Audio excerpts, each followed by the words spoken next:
Hello and welcome back to the channel. My name is Krashy, and today we're going to be diving into my full thoughts on first impressions Tyranitar. Tyranitar is out and I got a pretty good amount of game time on it. And with new releases, it's always funny because I never know if I'm going to get a lot of game time with it because everybody's trying to get it.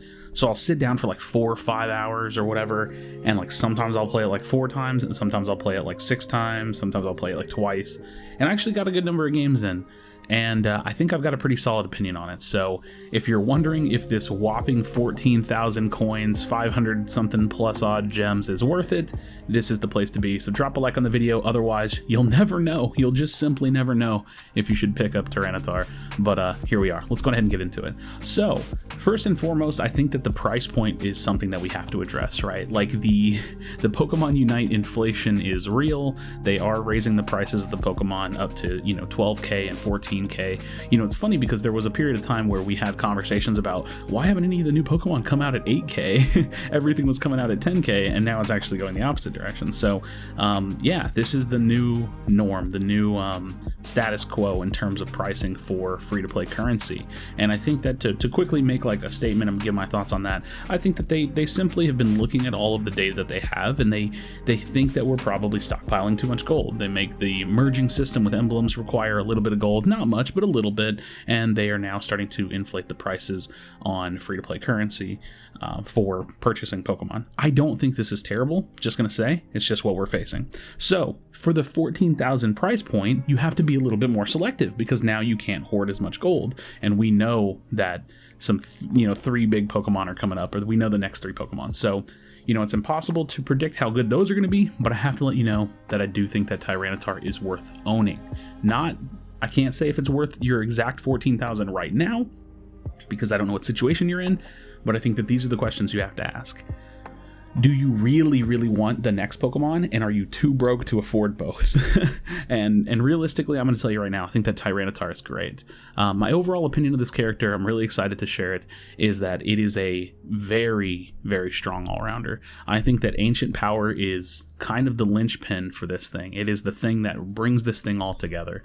Ancient Power is kind of like a Unite move built into a regular move, and then its Unite move is basically Dragonite's Outrage on steroids, or Dragonite's Outrage but actually good. So this Pokemon is decent in lane, not a huge fan of it. We barely are getting Unite DB scalings for it, so I'm really glad that I'm recording this right now because the scalings are actually decent. So I don't think there's a problem with running this in lane with, say, an attack weight, but right now I'm a huge fan of running this Pokemon in jungle with weakness policy.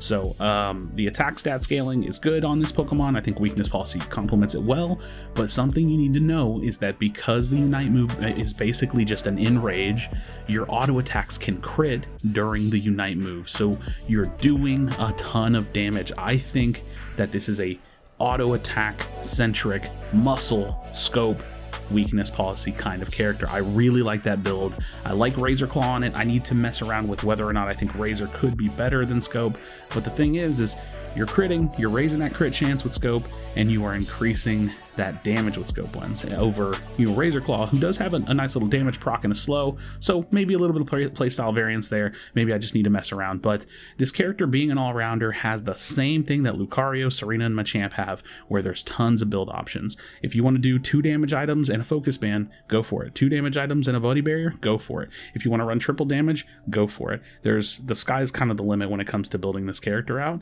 and the same thing could be said about the emblem pages. Right now, I've been running full crit emblems on this Pokemon, but I think that you could run a healthy mix of some white emblems and get some health, or maybe you could try out running black CDR emblems and build out a page like that. So playstyle variance in terms of a little bit of what the character has to offer, but overall my favorite build is definitely Dark Pulse and Ancient Power. I think that Full Heal and Xspeed are feeling like the ways to go. I really like Xspeed. I can see why Full Heal might be important.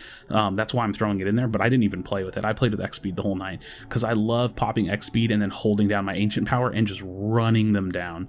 You get in, you start doing crazy damage, you start just blowing things up, and at the end of the game, if you were positioning well and if you had good follow-up and good team fights with your team, you should have a pretty solid performance. So overall, Tyranitar feels really, really good, and I think that I'm excited to see where this Pokemon goes. I think that it will mostly be a jungler. I'd be pretty surprised if it wasn't mostly a jungler. But I don't think that it's terrible in lane. And the reality is that when I talk like that, I think what I'm mostly talking about is like 5-stacking and like what people are actually going to do with it, as opposed to like the majority of us who play solo queue. So the reality is, if you're picking Tyranitar, like say Tyranitar is your favorite Pokemon and you want to play Unite and play with your favorite Pokemon, I don't think picking him is ever bad. I don't think he's so bad in lane that you shouldn't pick it. It's not a Greninja or a Charizard in lane. It's not a Garchomp in lane. You can pick it in lane. I think that it's fine. I think stacking might be a little hard on this Pokemon, just in general. Like I said, I don't think its laning phase is the best.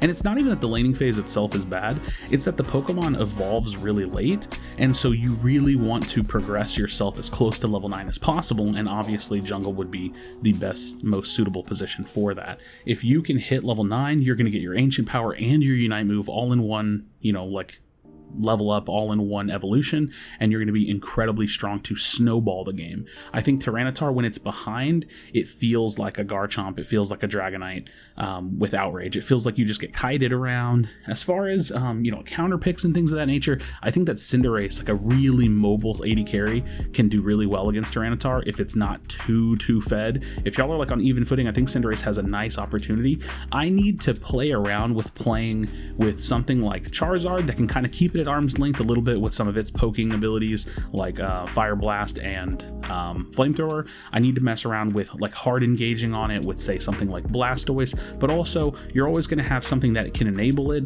or can really kind of shut it down, with Blissey being able to enable it and or make it hard for Tyranitar to do what it wants to do, or something like Slowbro that can really lock it down. So there are some counters to this and some things that I think work well with it, but the kind of reality with all-rounders, in my opinion, is that they're just strong with like everything.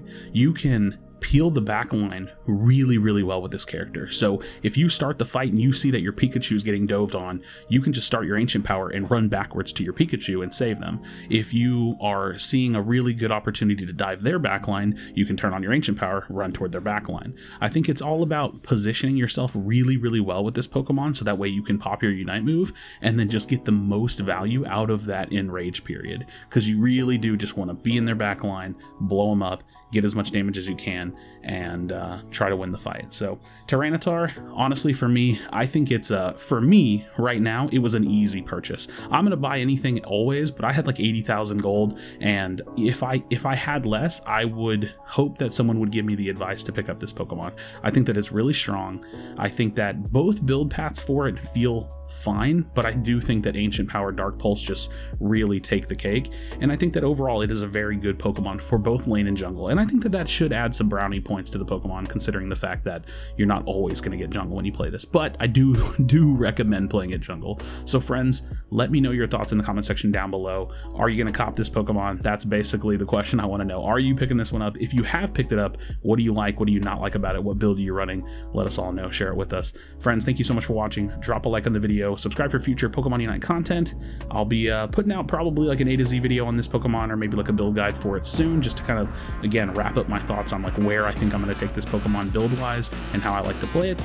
But as always, be sure to be kind to one another. Tell someone you love them, and I'll see you on the next video.